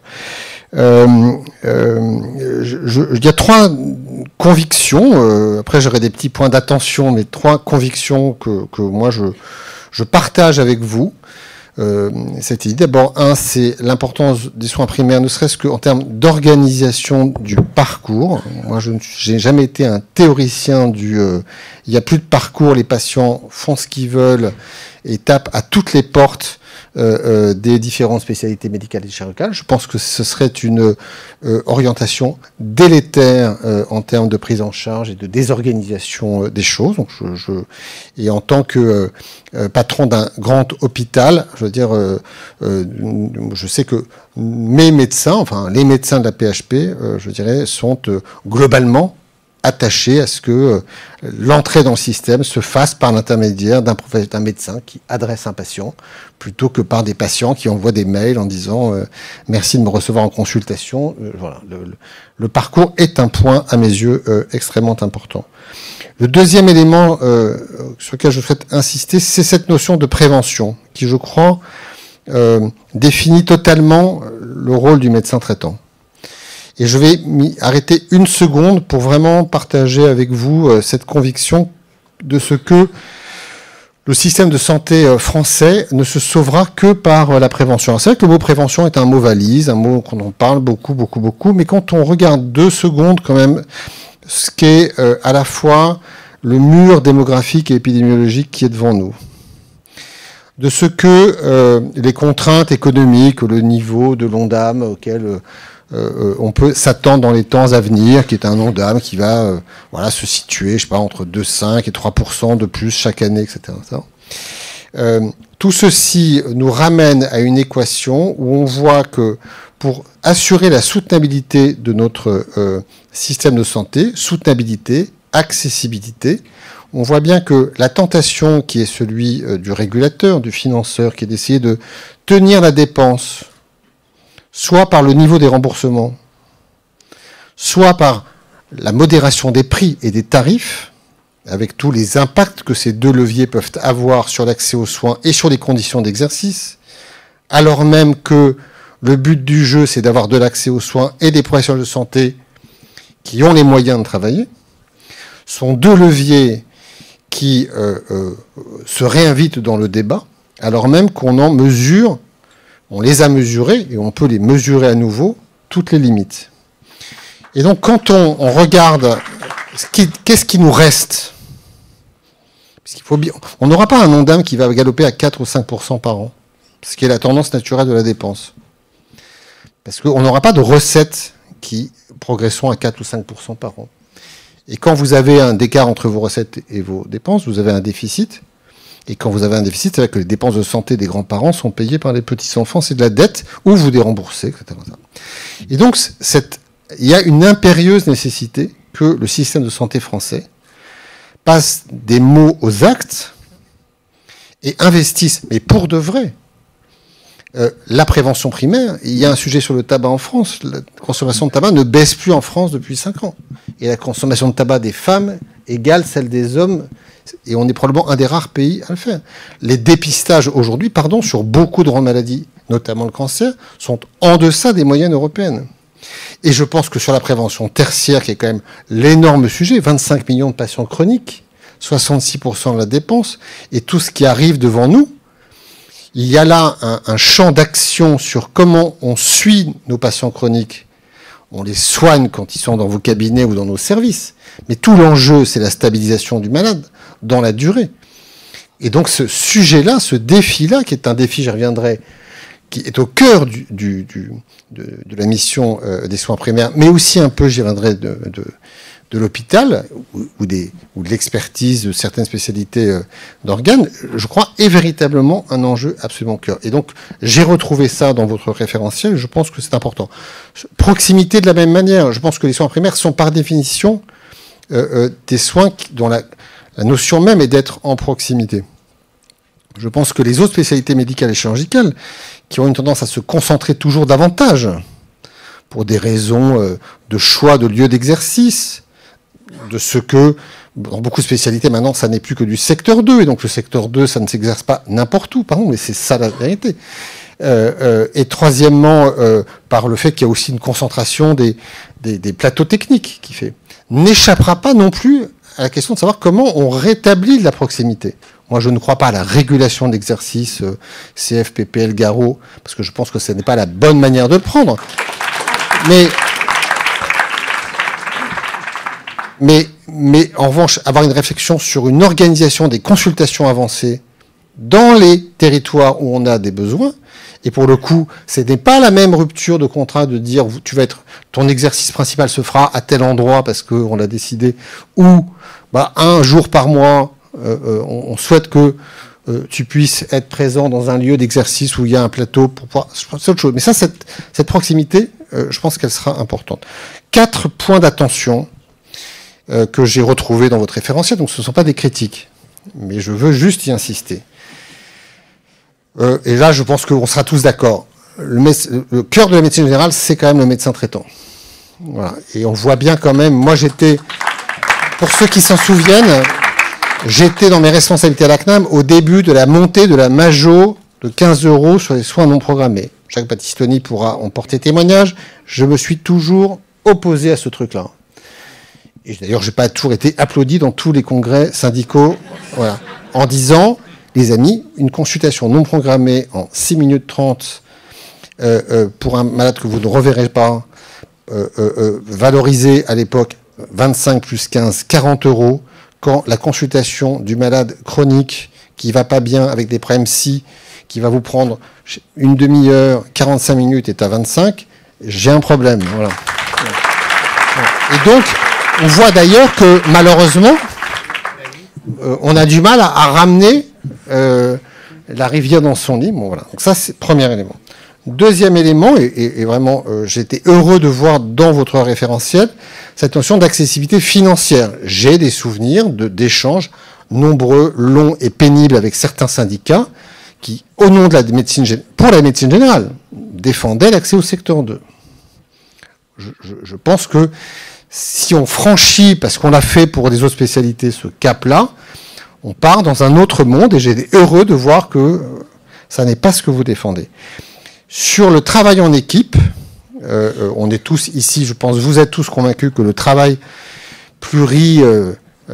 en équipe médicale et pluriprofessionnel est important.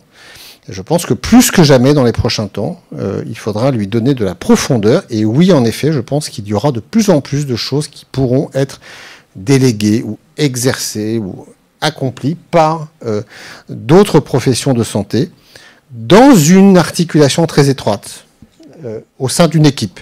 Et là encore, pardon, moi je ne le dis pas parce que c'est devant les médecins généralistes.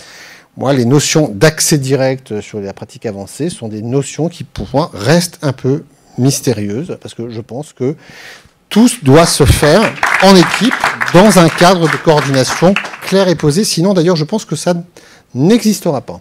Ça n'existera pas. En tout cas, je vais vous dire, au sein, on voit bien que la pratique avancée a un énorme champ de développement au sein des structures hospitalières, et évidemment qu'au sein des structures hospitalières, il y a un projet collectif, il y a un projet de service, et ça ne peut marcher que comme ça.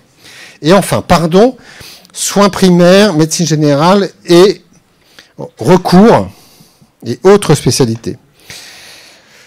Je pense que ça, c'est peut-être la dimension qui n'est pas totalement développée, et avec peut-être toujours cette notion en disant, nous, les soins primaires, on peut quand même faire beaucoup de choses, qui est vrai, mais pas tout. Voilà. Et je pense qu'au quotidien, et heureusement et évidemment, tous les jours, il y a besoin à un moment donné de pouvoir adresser un patient, un malade, dans une prise en charge qui peut être aiguë, là, par définition, évidemment, mais aussi sur du suivi de patients en long cours.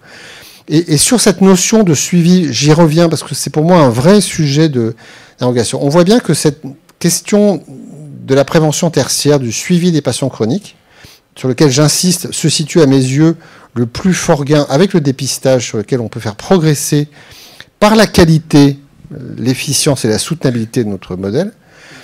Ça ne peut pas être que des consultes programmées tous les X mois. L'enjeu, c'est de pouvoir, à la faveur de tout ce que par ailleurs le numérique peut nous amener, de ce qu'une organisation des soins qui permet de pouvoir interroger très souvent des malades peuvent nous capter pour l'information, c'est d'avoir une capacité de réactivité, d'éviter la dégradation, la décompensation, et de pouvoir le faire dans un système, une organisation hyper réactive. Voilà. Et ça, je pense que ça doit se construire. Évidemment, les soins primaires sont, par définition, les médecins généralistes et les autres professionnels sont évidemment au cœur de ça, mais ça ne pourra jamais faire l'économie d'un lien avec une expertise médicale capable à un moment donné d'intervenir pour dire, sur un truc un peu compliqué, on sait, voilà, le lire ensemble, l'interpréter, réajuster, dire on n'hospitalise pas. Et ça, cette liaison médecin généraliste, spécialiste d'organes, elle doit être pensée parce qu'elle peut être au cœur. De même que l'organisation qui va autour, c'est-à-dire des professionnels de tout métier, mais paramédicaux, qui peuvent lire de la donnée clinique en continu et se dire attention, il y a un sujet, on intervient, on appelle, on renvoie au médecin pour lecture. Ça, ce sont des organisations territoriales, hein, c'est des hommes et des femmes avec des moyens technologiques d'intervention qui vont se situer dans les CPTS si c'est possible, parfois dans des hôpitaux, on le fera, mais avec. Et ça, je pense que ce sont des organisations très imbriquées, très coordonnées, dont on manque, qu'on n'a pas, et qui sont clés, parce que c'est comme ça qu'on va progresser. Et ça, il faut qu'on le construise, et pas du tout dans un truc de les uns contre les autres, ensemble. Voilà. Absolument.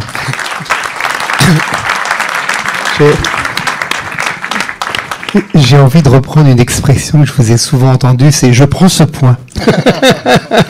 Je prends ce point parce qu'effectivement, je reconnais que c'est probablement un des points qui manque dans le travail sur le référentiel. Il y a certainement des raisons que je peux identifier assez facilement sur le pourquoi on n'a pas avancé suffisamment, mais c'est un axe de travail, à mon avis, qui est important à travailler. je crois qu'on va pouvoir donner maintenant la parole. Il reste Olivier, pardon.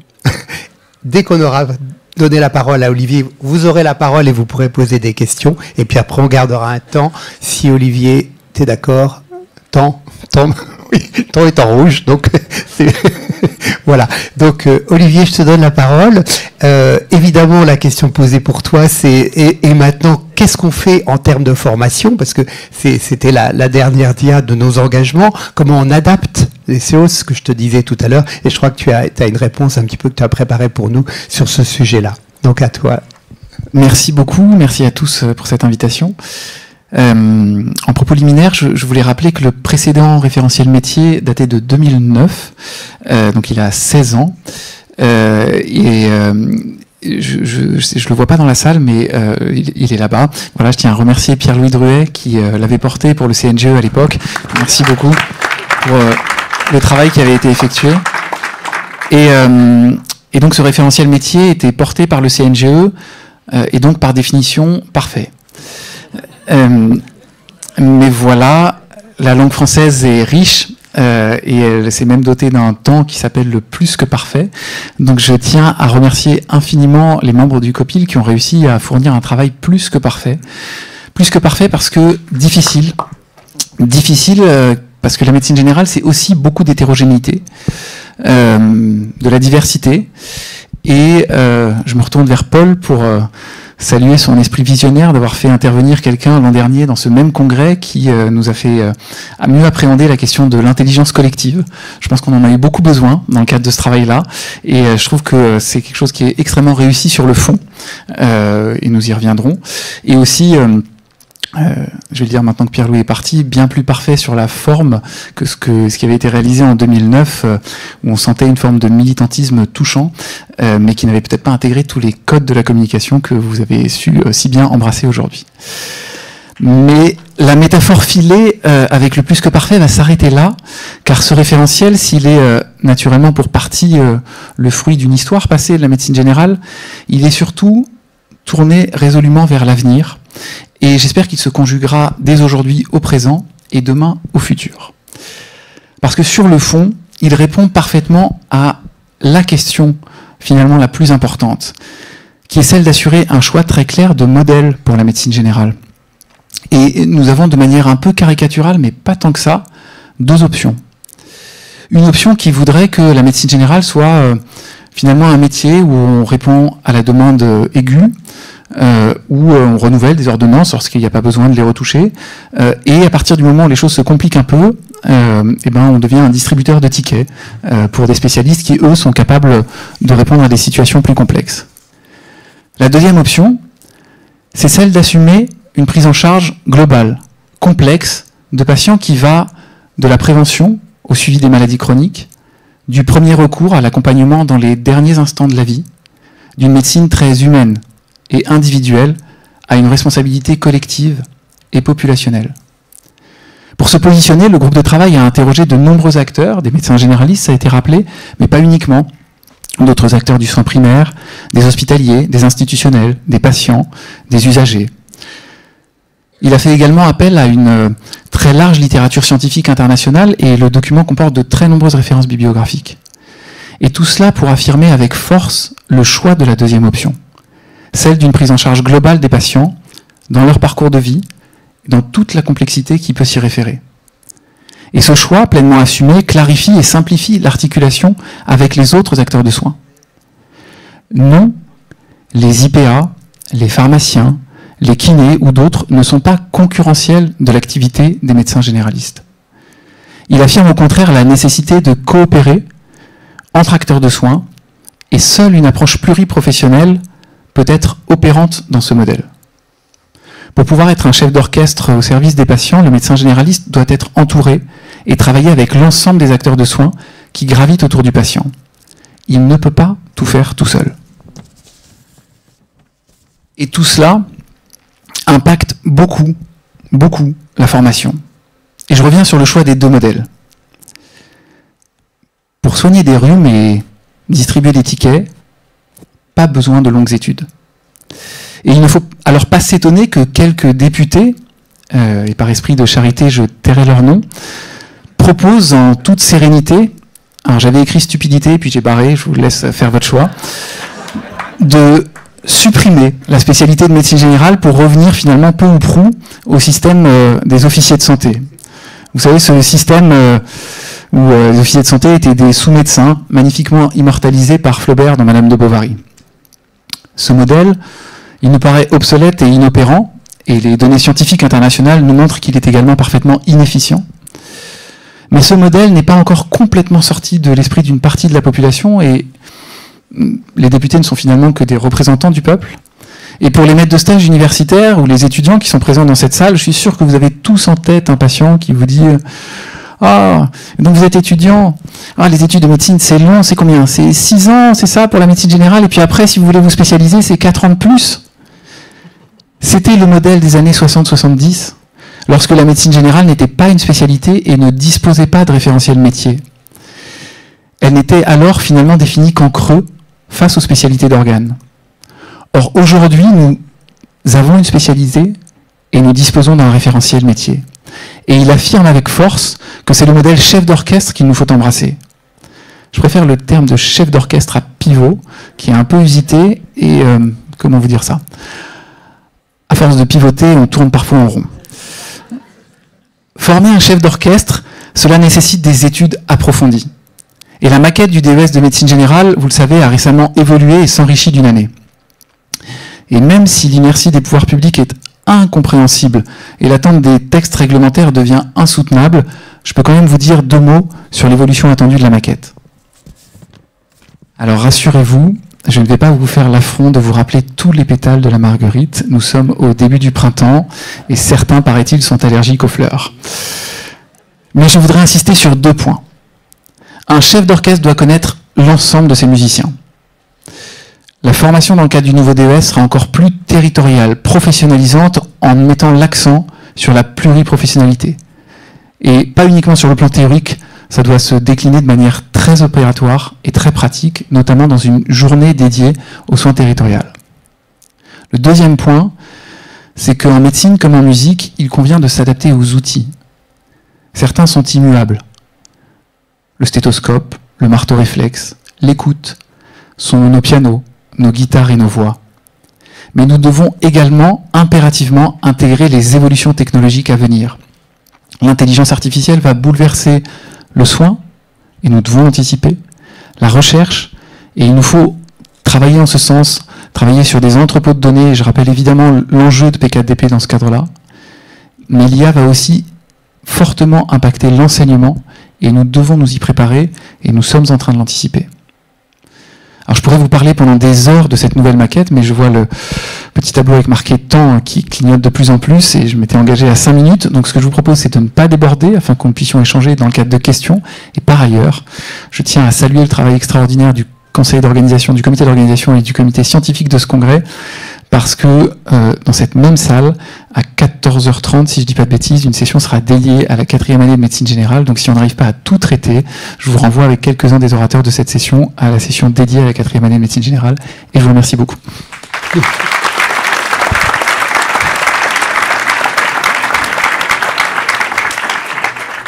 Merci beaucoup, Olivier. C'était presque une conclusion. Olivier, on en est où là? Je sais plus. 32. Bon, ah, on est déjà à 32. Oh là là. Vous avez des questions, certainement. Quand même. Vous avez plein de questions. Ouais. Ils s'en vont. Bon, peut-être. Ou alors un mot de conclusion, hein, puisqu'en fait, on a débordé. Hein, c'est pas étonnant. Peut-être un. On peut poser une question? Ah oui, alors il y a peut-être le mot de conclusion de Nicolas, et puis peut-être que ça permettra de réagir aux uns aux autres. Si... J'ai une question. Oui. Bonjour, je suis généraliste depuis 30 ans dans le Poitou-Charentes. Et je voulais savoir si dans le référentiel métier nouveau, je vais trouver combien doit durer une consultation et qu'est-ce qu'il y a dedans.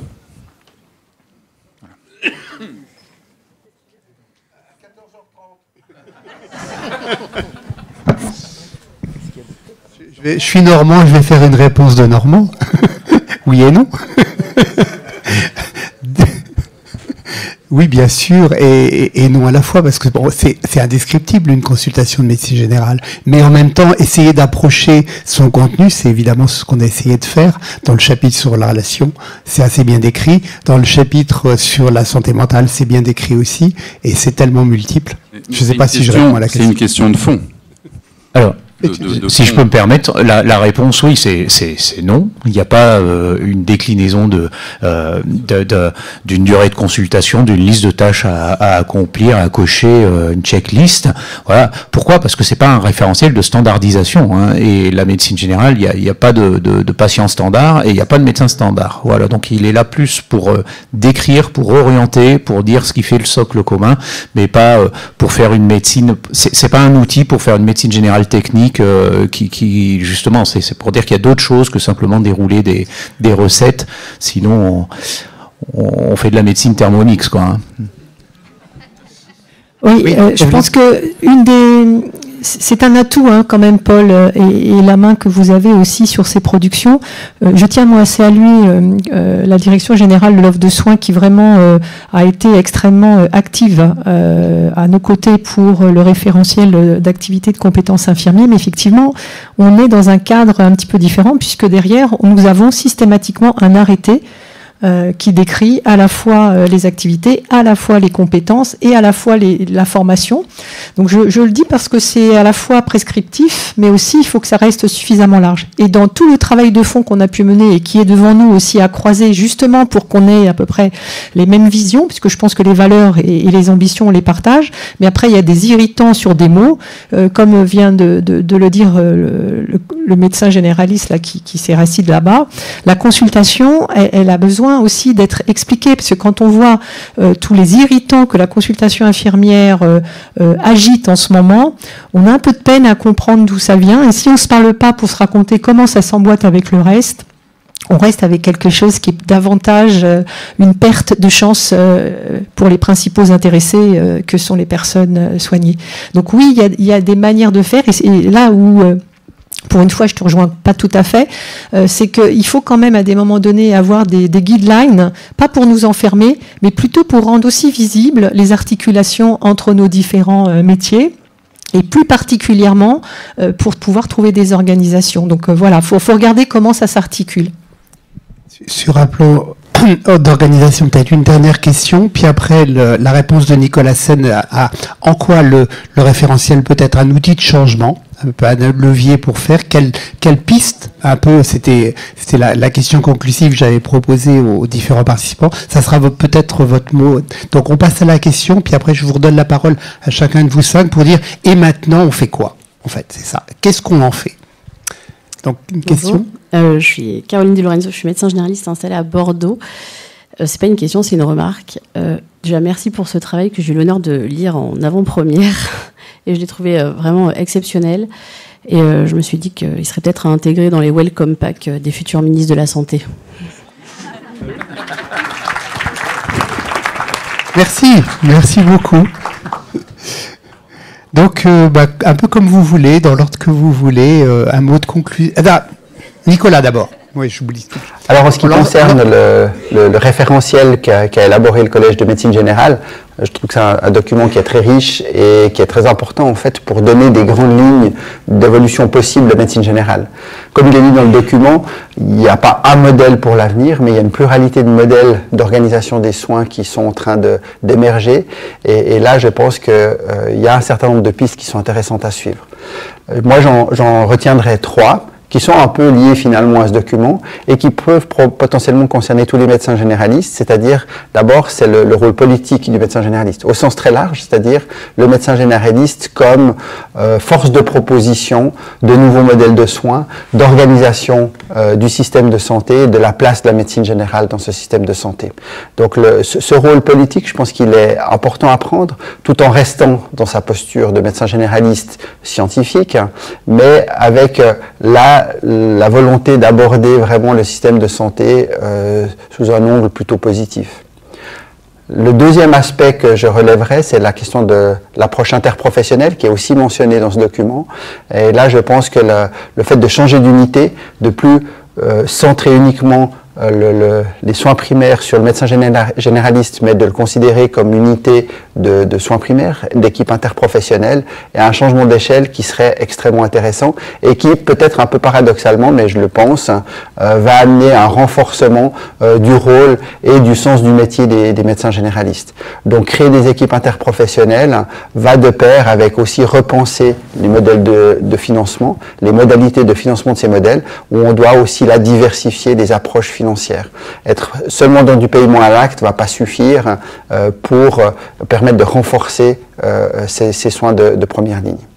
Et puis peut-être le dernier élément, c'est de considérer un certain nombre de nouveaux enjeux ou d'enjeux qui ont encore été probablement suffisamment intégrés à la médecine générale. Le premier, c'est celui des enjeux sociaux. Les déterminants sociaux de la santé sont très importants pour la santé de la population, et probablement qu'on a là une marge d'intégration qui est importante dans les soins primaires et en médecine générale.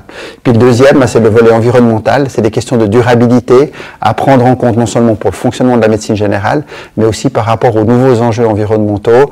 Évidemment, on pense au changement climatique, mais aussi la perte de biodiversité. Tous ces éléments-là vont amener des nouveaux problèmes de santé, et on sera de nouveau en médecine générale en première ligne pour les affronter. Donc c'est deux parmi d'autres, il y en a d'autres, mais je pense que ces deux éléments-là sont des pistes importantes à suivre pour, encore une fois, renforcer le système de santé dans son ensemble et la valeur ajoutée de la médecine générale. J'ai envie de dire merci Nicolas Sen. Hein. Voilà, et je l'ai évidemment déjà fait à l'avance, mais je le refais là pour nous tous. Et peut-être une réaction à ce qui vient d'être dit et quels enjeux, en fait, comment on fait maintenant. Et voilà. Moi, de mon point de vue, maintenant est venu le temps de s'approprier chacun ce référentiel avec son prisme propre, en fonction de sa place, de son profil, de ses activités, de ses engagements, de ses convictions, de ce qu'il essaye de défendre. C'est un outil qui est pas là sec et qu'on va ranger dans une armoire. Il est là pour servir, il est là pour servir justement à vous aider dans vos engagements et vos activités, à dire ben voilà, ça rejoint ce qui est fait le socle de l'ensemble de la médecine générale en France.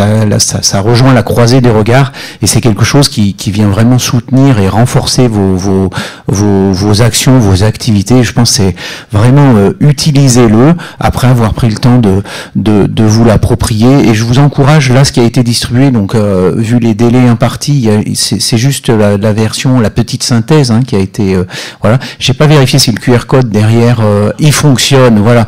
N'hésitez pas vraiment à aller sur la version plus longue et à consulter les annexes. Même les annexes sont vraiment très très riches et vont vous amener des données. Il y a tout un travail qui a été fait de recueil de données pour que qui est affirmé dans ce référentiel repose pas sur des idées qu'on peut se dire entre nous parce qu'on est d'accord, on est content, mais ça repose sur de la donnée, sur des choses qui sont aussi scientifiques et qui sont partagées de par le monde. Donc c'est important d'aller se l'approprier, et en plus c'est facile à lire, je trouve. Donc vraiment je vous encourage à le creuser. Alors il y aura une version qui sera, on peut le dire, qui sera éditée sous forme, le PDF du coup de la version longue est accessible. Mais il y aura une version pour ceux qui veulent l'avoir en papier qui va être éditée très prochainement là, sous format livre. Alors comment le faire vivre je crois que c'est Caroline, c'est ça, qui proposait que ça arrive dans le Welcome Pack des futurs ministres de la Santé. Alors malheureusement, j'ai pas ce pouvoir, mais je serais assez favorable. Alors, j'ai pas tout à fait le pouvoir de ça tout seul, mais je serais en tout cas très favorable à solliciter le Bureau national du CNGE et l'ensemble des directeurs de département de médecine générale pour que ce document soit, à défaut du ministre, en tout cas dans le Welcome Pack de tous les nouveaux internes qui arrivent en médecine générale, pour qu'ils puissent se l'approprier, s'interroger, interroger leurs enseignants, et peut-être découvrir plus précocement tout ce qui relève de leur futur métier. Merci Olivier. On va continuer. Donc je redis combien c'est enthousiasmant de pouvoir avoir lu ce référentiel et vraiment cette simultanéité de conviction et de maturité pour travailler ensemble. J'y vois moi vraiment des vrais leviers pour la graduation des soins et notamment en termes de prévention. Donc on a pris l'engagement de continuer à travailler ensemble pour croiser justement ce qu'on a pu définir dans nos métiers. On avait dit aussi qu'on s'élargirait pour d'autres, mais vraiment continuons. Et voilà, les infirmières, vous le savez, hein, elles sont au rendez-vous à vos côtés.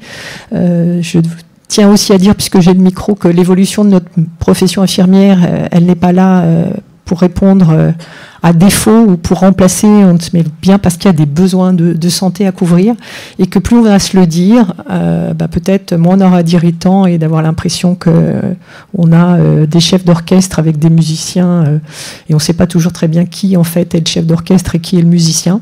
Donc continuons vraiment à avoir cette lucidité, cette maturité pour que finalement le service rendu soit au rendez-vous et qu'on enchante et on retrouve le sens de notre engagement à chacun d'entre nous, c'est-à-dire bien l'attention aussi aux personnes qui nous a motivés à embraser ces métiers de la santé. Merci. Moi, l'espoir, c'est que le cadre de référence stratégique que vous avez fait soit suffisant pour que les pouvoirs publics se lancent dans des réformes structurelles. Je dis ça, je reviens au court-termisme. Pour des raisons que je comprends, il y a 20 ans, la France n'a pas voulu d'avoir un médecin traitant verrouillant. Puisqu'il y a beaucoup plus verrouillant, entre guillemets, dans le parcours de soins dans les pays du nord de l'Europe, où par exemple le médecin généraliste a beaucoup plus de poids qu'en France. Donc c'est un choix de société. Le problème, c'est qu'au bout de 20 ans, vous en payez les conséquences. Donc soit vous renforcez le rôle du médecin traitant, soit on l'abandonne. C'est un débat. J'ai une autre réflexion, par exemple, je voudrais en parler aussi, qui est complètement en relation avec la place des soins primaires. C'est la dégringolade de la France en termes de mortalité infantile à partir de 2008. Où là, la France suivait la pente de décroissance de la mortalité infantile, et à partir de 2008, elle s'aplatit. Donc aujourd'hui, on est passé du 3e au 23e rang. Et on s'aperçoit que la réduction de la durée d'hospitalisation dans les pays qui ont continué à progresser était parfaitement articulée avec un meilleur suivi en ville, en amont et en aval. Peut-être que ça s'est pas passé exactement dans cette façon-là en France, parce que comme vous le savez, on reste diarchique et assez schizophrène dans la régulation de ce secteur. Donc, votre cadre de référence, il peut porter une réflexion stratégique sur les réformes structurelles et ça permettrait d'avoir éviter pour moi ce que je vais vous dire, c'est que la population, face à des tendances très longues, avec un accroissement de la profondeur des crises et la cumule, elle va demander des réactions très court-termistes et elle ne comprendrait pas que les décisions ne soient pas prises. Et je vous livre pourquoi France Asso Santé est un soutien très fort de la PPL Garot aujourd'hui. Le problème du court-termisme, c'est que parfois il amène des solutions qui n'en sont pas, et donc il faut faire attention. Mais justement, je pense que ma réponse, puisque c'est what's next, c'est qu'au-delà de ce travail qui est abouti et qui va donc être partagé par toute la profession, c'est qu'on puisse passer à l'échelon suivant. C'est que c'est une contribution, un stimulus pour poser la question de l'organisation des soins. Et l'organisation des soins, elle va évidemment aller au-delà de la médecine générale, elle va aller au-delà des soins primaires. Et je pense qu'aujourd'hui, notre système de santé, il doit être maintenant pensé dans sa globalité. Jacques, vous disiez dans votre... on veut une loi de programmation des soins primaires. Moi, je vous dis, on a besoin d'une loi... Alors, moi, je ne métifie pas les lois de programmation, mais si on doit à un moment donné projeter une vision prospective et stratégique, il faut que cette vision soit globale. Vous savez, les hôpitaux ne vont pas bien non plus, la perte de sens, elle est partagée par tous, et on aura besoin d'un système de santé qui s'appuiera sur toutes ces dimensions et ces composantes. Et l'amélioration, on l'obtiendra, cette pari de la qualité qui nous sauvera, entre guillemets, par le fait de réfléchir à cette échelle-là. Voilà. Merci. Merci beaucoup, merci à tous. Je crois que la conclusion, c'est effectivement, il faut se l'approprier, et deux, il faudra aller plus loin. Et moi, j'ai presque envie de dire, on fera un bilan l'année prochaine, lors de la WONCA, savoir qu'est-ce qu'on a fait de ce référentiel en un an. Hein. Et c'est tout l'objectif. En tout cas, merci à tous, merci à nos intervenants. Merci au comité de pilotage, et à bientôt.